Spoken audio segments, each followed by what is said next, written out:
வணக்கம். நான் உங்கள் எல்லிசன் பார்வேந்தன், மக்கள் எழுச்சி கட்சியினுடைய நிறுவன தலைவர். விஜய் இப்பொழுது ஆட்சி அமைப்பதற்கு மும்பரமாக வேலை செய்து கொண்டிருக்கிறார். அது முடியுமா முடியாதா என்பது வேறு விஷயம். அவர் 2 தொகுதிகளில் நின்று வெற்றி பெற்றிருக்கிறார். ஒன்று சென்னையினுடைய பெரம்பூர் தொகுதி, மற்றொன்று திருச்சி கிழக்கு.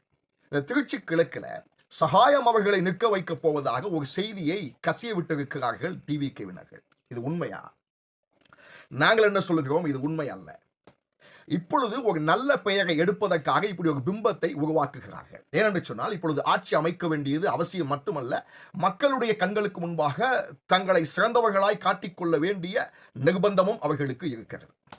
சரி, அப்ப என்ன செய்வாங்க அப்படின்னு கேட்டீங்கன்னா, இவங்க ஆட்சி அமைத்தால் அதற்கு பிறகு வரக்கூடிய அந்த இடைத்தேர்தல், திருச்சி கிழக்கில் வரக்கூடிய இடைத்தேர்தலில் திரிஷா அவர்களை நிற்க வைத்து அவர்களுக்கு துணை முதல்வர் பதவி, இல்லை என்றால் உள்துறை அமைச்சர் பதவி, இப்படி முக்கியமான பதவிகளிலே அவர்களை, திரிஷாவை அமர வைப்பதற்கான வேலைகள் நடந்து கொண்டிருக்கிறது என்பதுதான் டிவிகேவிலிருந்து முக்கியமான நபர்களிடத்திலிருந்து வரக்கூடிய செய்தியாக இருக்கிறது.